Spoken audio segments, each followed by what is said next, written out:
Marami pang pwesto. Okay, magandang hapon sa inyong lahat. Magandang hapon po naman. Naka-move on na ba kayo sa Thanksgiving? Hindi pa po.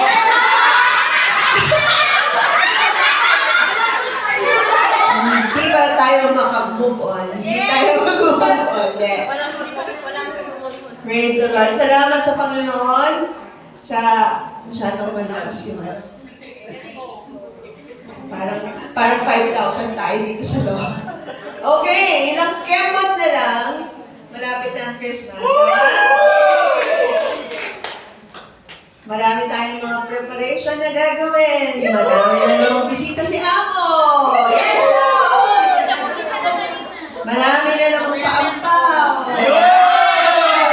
Dibe, sige, bisita pa more. Ampaw pa more. But at the same time, we are also preparing, quiet na, masyado tayong maingay, quiet na. We are also preparing our congregation para sa mga darating na araw. So for the month of December, meron yung series that we will be talking about for the whole month of December, iisa lang for all services. Yes.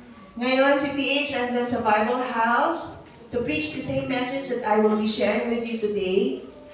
And then, tuloy-tuloy yan hanggang sa last Sunday of the month. On the third Sunday sa ating Christmas party, siya naman pupunta dito, si PH, ang preacher, to continue our series. So, ang series natin, di ba usually pag New Year, di ba, advance tayo pag-isip, New Year na agad, di pa nga Pasko. Kasi nga, we are preparing our congregation sa mga darating na araw. So, di ba, pagka New Year, ang ginagawa natin usually, tumatalon tayo, di ba, para tumangkad tayo. Ginawa ko naman yun, di ba ako natangkad. Pero, madalas, we have New Year's resolution, di ba? And when we do New Year's resolution, kahit na hindi mo nagawa yun sa buong taon, pag nag-New Year's resolution ka, bago ulit. Hindi mo gagawin yung the same old na New Year's resolution mo last year. Tama? Yes. Because you want something new. Tama? Tama? Yes. Pero ngayon, we don't just want something new from the Lord. We want something bigger. Amen. Naku, yun lang ang makakatanggap. Yan, because our series for December ay tinatawag na Go Big Series. Wow. Ano kaya yun? Sa bewang kaya yun? O sa timbang ba yun? Go big! Ibig sabihin, walang maliit, minamaliit, nagmamaliit. Wala. We will go big. And we will find out why sa mga susunod na linggo at uumpisahan natin today. Today, ang topic natin ay Big God, Big Dreams. Wow. O yan naman. Parang ang fake naman ang yuho nyo. Ang title natin today, Big God, Big dreams. Big Dreams. Do you believe that we have a big God? Do you believe that you can have big dreams? Amen! Pangbigatin tong series na to. Kaya, ihanda ang mga sarili, makinig, huwag matulog, huwag makipagkwentuhan, makinig so we do not miss a single word that we will be hearing today. Bakit naman tayo hindi maniniwalang hindi malaki ang ating Diyos? At bakit naman tayo hindi maniniwala that we can dream big dreams?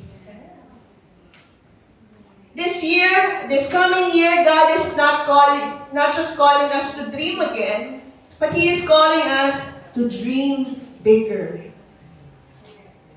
Sino dito ang feeling nyo ang laki ng pangarap ninyo sa buhay? Taas ang kamay. Sorry to say, maliit lang yan. Harapan ng Panginoon. Amen? Ba't naman gusto natin, we want bigger pa from the Lord this coming New Year? Why not? Di ba libre nga libre ang pangarap. Amen. May bayad ba yun? Wala. Wala. So we can dream as big as we want to. Amen? Amen. Amen. Amen. We can dream because dream is for everyone. Amen. Mayaman ka man, mahirap ka man, maganda ka, pangit ka, maputi, maitim, pango, matangos. Bata, matanda, it's for everyone. Amen. Amen? Kaya sabi ni Lord, dream bigger mga anak. Why? Because we serve a big God. Imagine ninyo, noong Thanksgiving, nung sinabi nilang, meron tayong contest, fruit costume. Ha? Yung isip ng normal talaga, yung isip ng tao, ay, yung palakihan ng mga costume. O di lumabas, pare-pareho, di ba? Kaso iba tayo mag-isip. Gusto natin pahirapan yung mga sarili natin. Ginusto natin yung mga prutas na kahirap gawin. Kailangan mo rambutan. Pinili pa natin yung rambutan. Na parang, ayaw pa natin bumili na lang, di ba? Na mga fake na rambutan. Gusto na natin, pahirapan talaga natin yung sarili natin. Alam niyo ba, 2 oras bago gawin matapos yung isang bola ng rambutan na sinuot ni Lala? 2 oras. Hindi pa kasama dun yung ginupit-gupit mo yung yung mga pakasok. Ilang ulit, binabalik-baliktad ni Pastor Henry yung costume ng pinya. Kasi parang hindi kakasa si Nanay Elisa. Sabi ko, may Lala, makikita kaya yung ulo ni Nanay Elisa? Malalabas kaya yung kamay ni Nanay Elisa? Kasi parang panghigante. Lahat yun pinag-isipang mabuti, kaya ang kinalabasan. Yes! Lahat si Orange, si Grapes. Asan si Grapes? Sabi nung iba, madali lang yung grapes. Pagpalobo ka lang ng balon, yun na yun. Ay, tayo hindi. Nahirapan niya yung sarili niya. Ginupit-gupit niya yung mga pinalot niya dun sa bola para lang talagang halos gusto daw siyang kainin ng mga judges kasi parang totoo yung kanyang grapes.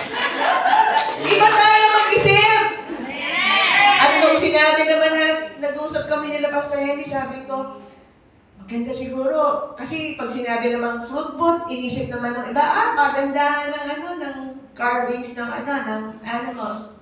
Pero sabi namin nila Pastor Henry, iba din tayo mag-isip. Pahirapan natin yung mga sarili natin. Gumawa tayo ng mga fruit animals. Tapos maglagay tayo ng arko. Sabi naman ni Pastor Henry, lalong iba naman ito mag-isip. Lalagyan ko ng conveyor. Tapos di ba siya nagkakontento? Gusto ko man lagyan ng patubigan dyan. May tubig tayo. Tapos sabi niya, alas 10 na ng madaling araw, naisip niya, kulang pa rin. Naglagay tayo ng ibon na gumagalaw. Pinahirapan talaga.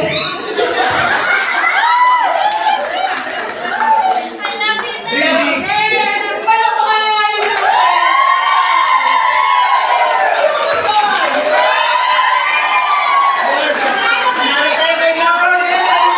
Hindi matatawaran ang talento at husay ng ating pastor. Kaya hindi siya pwedeng kunin sa 12:30 kahit ano. Magbabalik na agad tayo.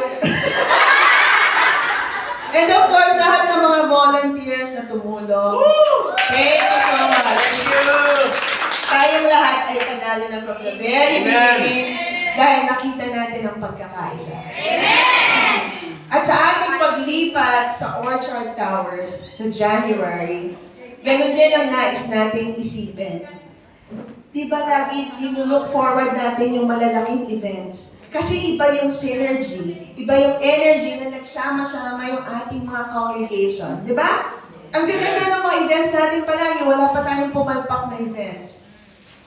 Yung malakas ang pagod, puyat, solid na teamwork ng bawat isa. Lahat ay may kanya-kanyang role. Kahit nung mop na lang pagkatapos.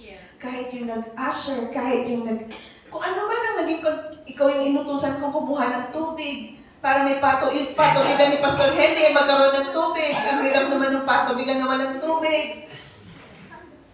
Every role na ginampanan natin, at the same time, we are happily serving the Lord. Amen. Amen. Imagine niyo yan, yung success ng event na ginagawa natin, working together as one big family. Imagine it happening every Sunday. Yan ang klase ng energy na dadatnan at maaabutan natin when we move to Orchard Towers. Di ba kayo na-excite? Excited yung mga boss. Excited.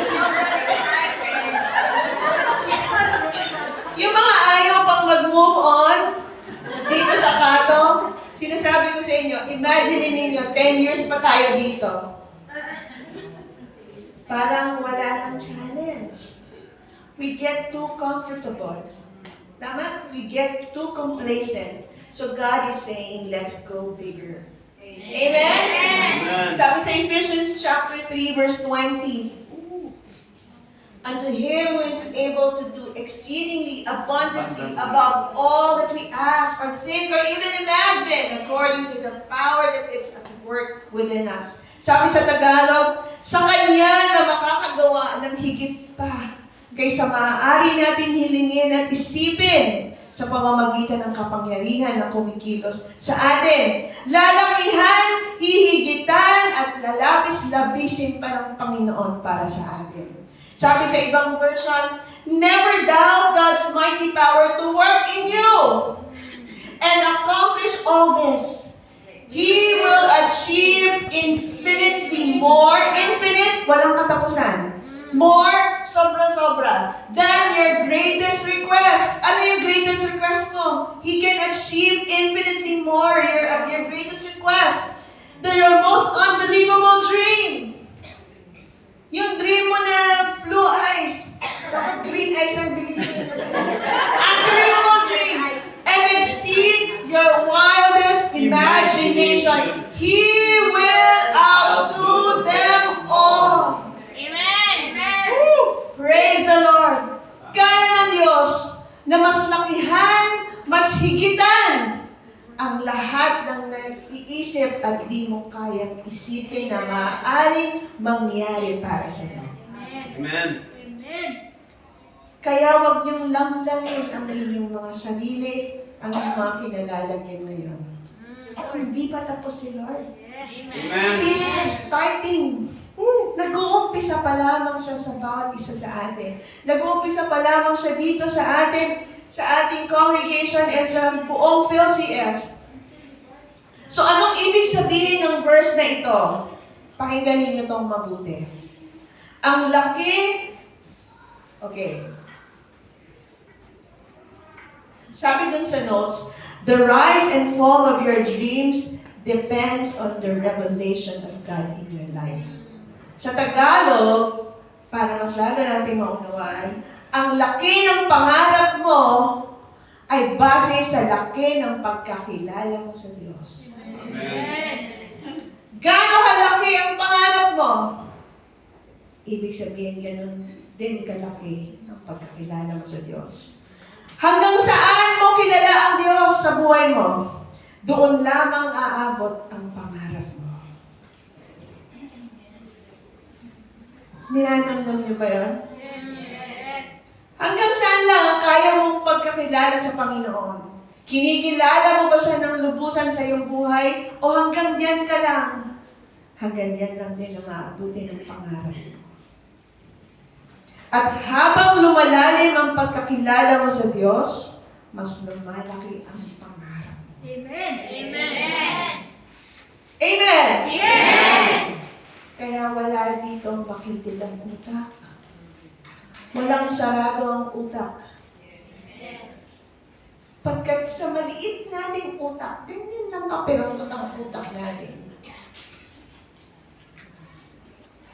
Pagpipilitan natin kilalanin ng Panginoon.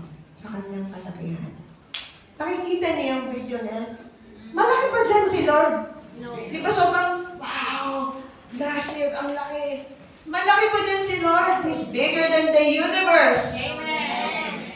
Kaya kung maliit lang at mabago lamang ang pagkakilala mo sa Panginoon, hanggang doon lang din ang naaabutin ng iyong pangarap sa buhay. Ibig sabihin, yung pangarap mo ay walang-wala kumpara sa pangarap ng Panginoon para sa iyo. Amen. Why? Because number one, dream starts with God. Amen. Tayo, di ba tayo pinanganak na may pangarap na, di ba? Nagkaroon tayo ng pangarap base sa environment na kinalakihan natin. Kung lumaki tayo sa hirap, nagkaroon tayo ng pangarap na yumaman. Umangat sa buhay. Yung iba naman dahil sa galit. Kaya nagkaroon ng pangarap, babangon ako, dudurugin kita. Ganyan mga pangarap, malulupit. Bukas, luturod ang mga tala. O diba, mag-ahalata ilang taon ako. Sharon. But that's not the dream that God meant for us. Before you had a dream for yourself, God had a dream for you. Amen. That dream starts with God, not with us. Kaya bago mo unahin yung mga gusto mo sa buhay, maiging alamin mo muna anong gusto ni Lord sa'yo. Amen. Nauna siyang nangarap para sa'yo. Bago ka ipinanganak, alam niya na kung anong itsura, hulma, kulay, lahat-lahat about you. And He knows your future. Amen? Amen. Kaya sabi sa Jeremiah 29:11, memorize na memorize. Alam niyo, kayo memorize niyo itong verse na to. Pero hindi natin lubusan na iintindihan. Ano ulit yun? For I know the plans that I have for you. Plans to prosper you and not to harm you. Plans to give you hope and a future. Imagine, hindi man ginamit literally the word dream, but I know the plans, ibig sabihin, parang alam ng Diyos ang plano at pangarap niya para sa iyo. Yun eh. Amen? Amen. Ang ginamit na Hebrew word doon sa Jeremiah 29:11 sa word na plan is makashaba. Makashaba. Ang ibig sabihin, ang intensyon ng Panginoon, ang pag-iisip ng Panginoon towards you, ang design ni Lord para sa iyong buhay, at ang plano niya na nanggaling mismo nilikha sa kaibuturan ng pag-iisip ng Diyos. Hindi na nanaginip si Lord kagaya natin. Natutulog kayo na panaginipan ko. Nakapulot daw ako ng 1,000. Yung mga ganun. Hindi ganun si Lord managinip because dream starts with God. Ang kanyang pag-iisip ay iba sa ating pag-iisip, tama? So when He say, I know the plans, ibig sabihin, alam niya ang kanyang banal, makalangit at makadiyos na plano para sa iyo. When God said, I know the plans I have for you, ipinapahiwatig doon ang puso ng Diyos para sa iyo. Ikaw nga, minsan hindi mo pa alam kung ano talagang gusto mo di ba? Minsan yung gustong-gusto po, isa pa palang magiging mali para sa buhay mo. Pero si Lord, when He said, I know the plans I have for you, I know my dreams for you, it's His heart for you. When He says, I know the plans, ibig sabihin, it's His heart for us, His plans to give us hope in the future. Kasi tayo, hindi natin makita ang future. Amen. But God sees our future. He's in the beginning and He's at the end. So He knows what is best for you. At makikita din natin sa Jeremiah 29:11 when He said, I know the plans I have for you. Ibig sabihin, hindi accidental ang plano ni Lord sa iyo. Ay, na-accident. Hindi ko naman plano talagang maging pastor to si Pastor Henry. Aksidente lang. Walang aksidente na plano si Lord. It's always intentional and with a purpose. Amen? Amen.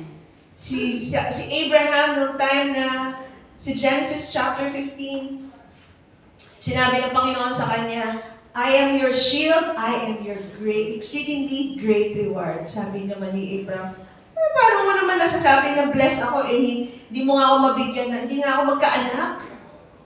Ano sabi ng Panginoon? Halika, lumabas ka dyan sa iyong tolda. Tumingin ka sa langit, bilangin mo ang mga bituin. Di ba, minsan sarcastic sila. Bilangin mo yung mga bituin at ganyan kadami yung magiging mga anak. Kay Lord pala nang galing yung pagbibilang ng bituin. Una nating narinig yun kay Dodong, sagutin mo lang ako. Susungkitin ko ang mga bituin sa langit. Abay, kala una na yung pangbubola lang pala. Kasi hindi naman niya talaga magagawang sungkitin ng mga bituin sa langit. Pero nung sinabi ng Panginoon, bilangin mo ang mga bituin sa langit. Hinamon niya si Abraham. Why? Because God can make that dream come true. Amen! Kaya huwag na masyado magpapabola sa mga miss. Hello, beautiful, ha? When God gives you a dream to tell you to count the stars in heaven, it's because He can make that dream come true. Amen! Hindi nangyari yung plano ko. Nagkaiwalay kami mga mag-asawa. Iniwan ako sa panagkapal ng mukha, sa panag-file ng divorce. Siya nangatagpag ko. Hindi nangyari yung plano ko ng masayang pamilya. It's not the end. Yung plano mo lang yun. Pero ang plano ni Lord is bigger. Amen! Amen? Hindi pa tapos si Lord para sa iyo. Hallelujah. Di ba nakaka-excite? Tigilan na nga. Kaya kami, nung napunta kami dito, many times we attempted to bumalik na sa Pilipinas, pero laging inaano ni Lord, binubulilyak yung mga plano namin. Sabi namin, sige na nga! Hindi na kami magpaplano, Lord. Ikaw na magplano para sa amin. It's time to leave Singapore, we will know. Pero wala pa naman. Kaka-renew lang namin ng pass for another 3 years. Pero ang sinasabi natin dito, maybe your plans didn't happen. But God's plan. Plano mo lang yun. Hindi pa katapusan ng mundo. Kaya huwag ka munang tatalon sa 18th floor. God still has a plan for you. And it is bigger. Amen? And now, we want big dreams, Lord. Sige, Lord, ikaw na magplano para sa amin. Kasi sabi ni Lord, count the stars. Parang imposible. If we're talking about big dreams require big faith. Amen! Sabi ng kanta, to dream the impossible dream. Sabi ni Lord, wala yan. Count the stars. Sino dito ang kayang bilangin? Ang bituin. Lalo na pag walang bituin. Ang hirap naman. It means you need to have big faith. Amen! Sabi ng Panginoon, malaki ang pangarap ko sa iyo, anak. And yes, gusto kong mapasayo ang pangarap ko para sa iyo. Pero kailangan lakihan mo din ang tiwala mo sa akin. Amen? Amen! Imposible na magbago yung amo ko. Sabi ni Lord, lakihan mo ang tiwala mo sa akin. Amen! Imposible magbago ang asawa ko. Sabi ni Lord, magtiwala ka sa akin. Amen! Hindi nagagaling ang asawa ko. Magtiwala ka sa akin. Amen! Sabi dun sa verse, Genesis chapter 15, verse 6, Abraham believed the promise. At hindi lang natuwa sa kanya si Lord. Alam niyo sinabi ni Lord, He considered him righteous. Amen! Matuwid na tao si Abraham because he believed. Akalain mo, naniwala siya na magkakaroon siya ng ganong kadaming anak. Itatlo nga ang hirap ng buhayin, di ba? Kasi dami pa ng mga bituin sa langit. Kasi nga, usapang big tayo, hindi pwedeng lelempot-lempot na pananampalataya. Hindi na pwede ang sala sa lamig, sala sa init, at balat sibuyas ng mga pananampalataya. Amen? We need to step out and have big faith. Naalala ko nun si Pastor Leo, nung nandun pa kami sa Pilipinas, nangarap kami na magkaroon ng kotse. Kasi may baby na kami, si Gab pa lang nun. Sabi namin, kapera lang kami, mga 30,000, pwede na, yung Kia Pride. Second hand. So, nag-pray kami mabuti, nag-racket-racket si Pastor Leo noon, di pa kami mga pastor. Nagkaroon siya ng client, sabi sa kanya, okay lang ba sa'yo, 150,000? Ano ba, 3 Kia Pride na yun? So, nakabili kami, hindi Kia Pride, Mazda. Pagkatapos, nung nandun doon kami sa traffic, sa harap namin, merong CRV, sabi ni Pastor Leo, sa araw, bibili din ako niyan. You know those things? Hindi yung pagyayabang. Yun ay challenge ni Lord if you will step out. Amen. Sabi ko naman, tinatawanan ko siya nun. Ako si Sarah, nung tawa ako ng tawa sa kanya. Sus, nangarap naman tayo. Mahal-mahal kaya ng CRV. Ba't ang nangyari, sabi ni Lord sa kanya, gusto mo ng CRV? Pumunta ka dito sa Singapore. You need to step out. Step out and have big faith. Lakihan mo ang tiwala mo sa akin. Ayaw niya nga mag-abroad. Kaso, tinawag siya ni Lord dito. So, pumunta siya dito. 1 year pa lang, nakabili na kami ng CRV. Nagsimula. Hindi yun, alam kong galing lahat yun sa Panginoon. And then, after a year, tinawag kami ng Panginoon. Pumunta na rin kami dito ng mga bata. Kahit ayaw namin. God asked us to step out and humakbang ka ng malaking pananampalataya. Bakit? Lord, maganda na yung bahay ko dito sa Pilipinas. May sasakyan pa ako. Bakit ba ako pupunta ng Singapore? Because God always has something bigger. Ginusto lang namin yung mga bagay na yun. Pero meron pa rin mas mataas na gusto ang Panginoon para sa atin. And that is what I want you to understand today. Faith is the currency of heaven. Laging sinasabi ni PH, di ba? Ang kalakalan sa langit ay pananampalataya. May gusto ka, humingi ka, pero kailangan meron kang pananampalataya. Sino pumunta sa ATM? Magkukupra. Kasi alam mo merong perang lalabas. At ang pera na yon na pinag-usapan sa langit ay iyong pananampalataya sa Diyos.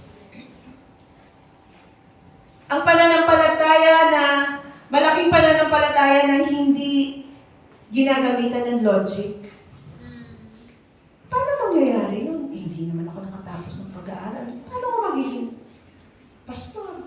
O hindi naman ako ganito, hindi naman ako... Walang logic pag may pananampalataya. Paano magbabago yung asawa ko? Pinanganak ng demonyo yan. Pag may pananampalataya ka, walang logic. Amen. At pag may pananampalataya kang malaki, walang mathematics. Buti na lang kasi mahina ako sa math. Paano may magkakasahin yun? O kanina yung testimony ni Winifred, paano siya magsuswipe? Wala na ng laman. 1 year mo. Pero may pananampalataya siya sa Panginoon. Woo! Ganon ang klase ng pananampalataya na nais ni Lord sa atin as we move out of this place and go to a bigger place. We need to have bigger faith. Amen? Walang math, walang science. Sa pananampalataya, sabi ng doktor, malala na yung sakit eh. Wala ang science pag nananampalataya ka. Amen! O hamunin ko kayo ngayon, ano ang mga daladala yung burdens today? Sakit, problema, pera. Ang katapat lahat niyan ay pananampalataya.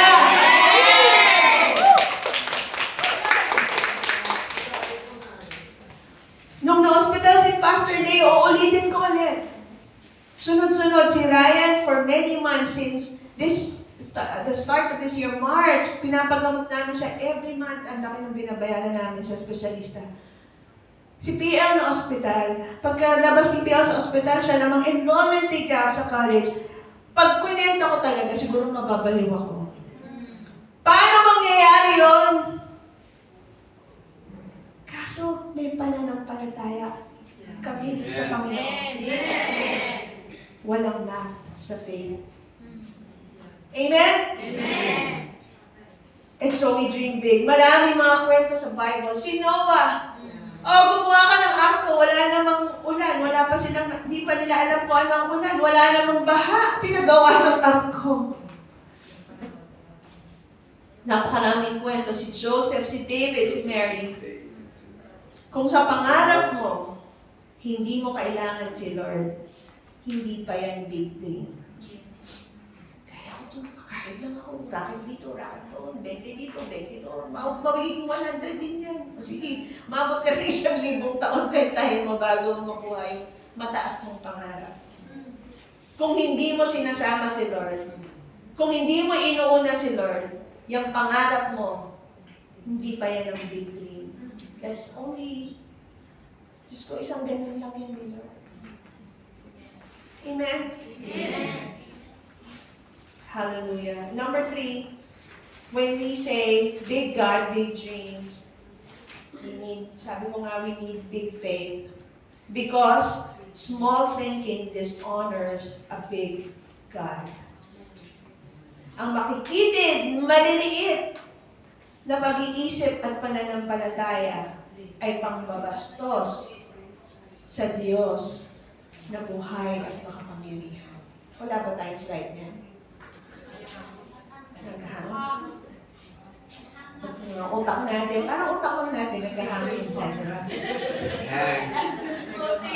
Nung sinabi ni Abraham kay Lord, paano mo masasabing ikaw, you are my exceedingly great reward and that I am blessed? Eh, hindi nga ako magkaroon ng anak. Sabi pa naman ni Abraham, eh siya nga naman. Anong sabi ni Lord? Halika, lumabas ka. Look up and count the stars. Ibig sabihin, God wants to change the mindset of Abraham. Amen. Ang nakita ni Abraham, yung kanyang limitations. Hindi mo ko binibigyan ng anak at di na kami magkakaanak, matatanda na kami. Sabi ni Lord, lumabas ka. Ayun, tingnan mo yung mga bituin sa langit. Ganyan ang pangako kong mga anak na ibibigay sa'yo. God changed the mindset. Di ba sabi sa Bible, do not conform to this world, but be transformed by the renewing of your mind. Yung utak talangka natin bago natin makilala si Lord, hindi na pwede yan ngayon.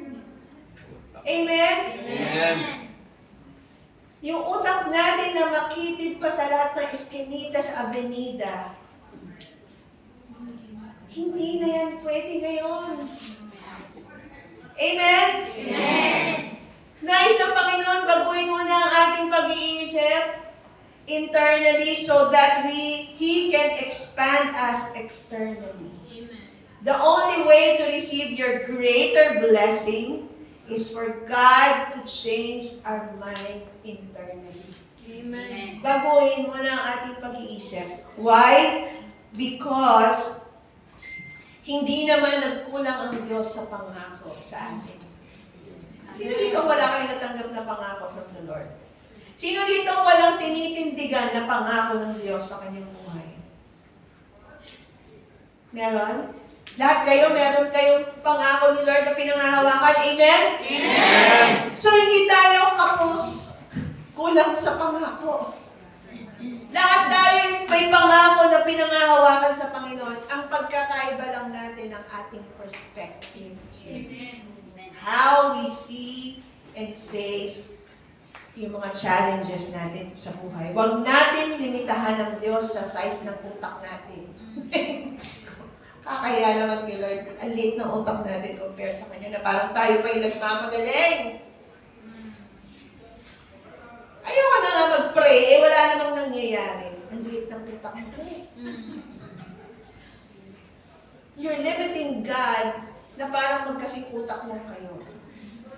Huwag natin limitahan. Ang ating maliit na pag-iisip is not a sign of humility, but it's a sign of unbelief. God is not pleased with unbelief. Sabi sa Bible, without faith, it is impossible to please God. Amen? So, huwag natin ma-dishonor si Lord by thinking small. Amen? Eh, bakit naman? We have a limit. Our God has no limits. Amen? Pahina na ng pahina yung mga amen. Amen! Amen! May iba dyan ang mga litada ninyo. Amen. Kahit pa paano naman, okay naman. Maitawid lang maghapon. Kahit konti lang, pwede na rin. Sana kahit maging okay lang. No! God is challenging us to have big faith. And to change our mindset. Let us replace our limited statements with bold faith declaration. Yung laging sinasabi, ginagaya ko na nga yung laging sinasabi ni Paige, pag gising niya sa umaga, sinasabi niya, Paige, you are beautiful. Paige, you are blessed. You are highly favored. Yan ang declaration niya, hindi yung, ay, Diyos ko mo, ito na naman, makapagod, mag-attend na naman ako sa school, magluluto na naman ako, yan na naman si Madam. There is power in our words. So what you say, that's what happens sa iyong mga maghapon. But if you declare the bigness, the greatness of God, and that shall it be sa iyong mga maghapon. Amen? And lastly, what you see determines what you dream. Ano ba ang nakikita nyo ngayon? Malaking bayarin. Malaking problema. Malaking hadlang. Is that what you see? Kung saan ka nakatingin, doon papunta ang pangarap mo. 20 years na nga ako dito, Biblis, parang walang nangyayari. Ano ba kasi ang tingin mo? Walang nangyayari. Eh di siya nga walang nangyayari. Ano ba, saan ba nakabaling ang ating paningin? Sabi ng Panginoon kay Abraham, look up. Look up. David said, where does my help comes from? My help comes from the Lord. I look up my eyes to the hills. Doon daw sa mataas na lugar. Doon niya nakikita, nahanap ang tulong at biyaya ng Diyos. Amen. Amen? Sabi ng kanta, pag tumingin ka sa paligid mo, madidismaya ka. Pag tumingin ka sa katabi mo, nakasimangot pa, nakay, may abutin na rin ang kamalas-malasan. Kung minamalas yung kapatid, katabi mo, may mamalasin ka na rin. Eh. Doon ka nakatingin. Ano sinabi malas yung katabi mo? Do not look at this world. Amen. This world will only disappoint you. Do not look around the people around. Do not look at the people around you. They will also disappoint you. Do not look at yourself. Eh, lalo kang madismaya. Naku, nagka-diet na nga, ganito pa rin. Kaganda ko na nga, iniwan pa din ako.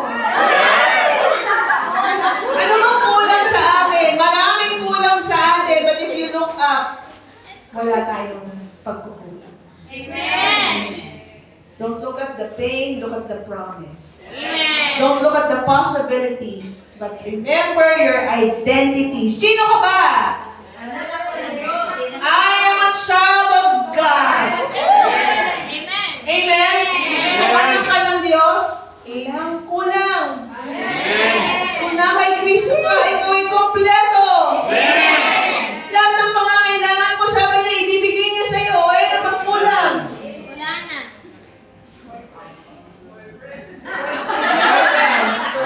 Sabi ni Lord, hindi mo kailangan. Hindi ko kailangan. Amen. So let us change our focus. Huwag nang magmuni-muni at paulit-ulit na alalahanin ng nakaraan at mga sweldo at edad at pagkukulang at mga kabiguan sa buhay at huwag nang muni-munihin ang mga takot na meron tayo sa puso. Amen. Our God is big! Amen. Our God is big! Amen. And we can dream big. Habang si Abraham ay nasa loob ng total, limitado ang kanyang pag-iisip. Pero sinabi niya, lumabas ka dyan, tumingin ka sa kalangitan, at tingnan mo ang mga bituin sa langit. Sabi ng Panginoon sa atin, Tingnan ninyo ang mga bituin sa langit. Huwag kayong nandun lang sa loob ng tonda. God wants to take us out of the tent. God wants us to move out of this place. Because God has something bigger for us in a much bigger place in Orchard Towers. Amen? He planted that dream in us. Tayo ang nakaisip na gawin ng isang imposibleng bagay, pero ang totoo, ang Diyos ang naglagay niyan sa ating puso. Amen. Amen? Again, Ephesians chapter 3 verse 20, sabi doon, never doubt God's mighty power to work in you and accomplish all this. He will achieve infinitely more than your greatest request, your most unbelievable dream, and exceed your wildest imagination. He will outdo them all. Hindi niya lang gagawin, pero lalampasan at hihigitan niya pa. Saan ka pa? Gusto mo pa rin ipaglalaban ang iyong gusto? Hallelujah. Praise the Lord. Alam niyo, at first, isa ako sa mga ayaw na lumipat tayo sa Orchard Towers. Parang sabi ko, ang iniisip namin bilang inyong mga pastor, paano na yung mga tinitrain namin? Paano pa mapapansin yung aming mga members na mostly mga house managers versus sa mas maraming mga professionals na nagko-combine na sa atin doon sa Orchard. But you know, the Lord rebuked my heart. Napakaliit daw ng mindset ko. Napakakilid ng aking isip. Lalong walang pag-uusad kung hindi tayo sasabay sa plano ni Lord para sa atin. Amen? Bakit hindi tayo aalis? Sabi ng iba, Nay, sabi mo nga si PH, maiwan na lang tayo dito. Sila na lang. Ako naman, oh my. Pero, you know, I realized, if God is calling us out of this place, why do we choose to stay? Parang yung time of Israelites, when the presence of God moved, doon lamang din nag-move ang mga Israelites. But when the presence of God stays, they stay. Instead of makitid na pag-iisip, kami mga pastor, dapat mas excited para sa inyong lahat. Because it will be a promotion for everyone. Na alam, if God will find us faithful, I can imagine kung paano kayo gagamitin ng Lord. I know your heart. Alam namin ang puso ng bawat isa pagdating sa paglilingkod. Kaya alam namin hindi kayo mapag-iiwanan doon. Nakita ko yung mga tech team natin, tinitrain for cameraman, for sounds doon sa Orchard. Imagine, ibang level na yung hawakan nila doon. And it's the same for everyone. Alam niyo ba ilang ushers ang kailangan every Sunday? 50! Kaya para sabihin niyo, wala ako yata may iaambag sa Orchard. Nako. Kayo ang ibabalandra namin dun sa harapan bago mag-akit sa mga tao. So may sistema lang tayong gagawin. May mga roster din, just the same what we're doing here. Pero this time, on a much bigger scale. But imagine, 50 people ushering alone.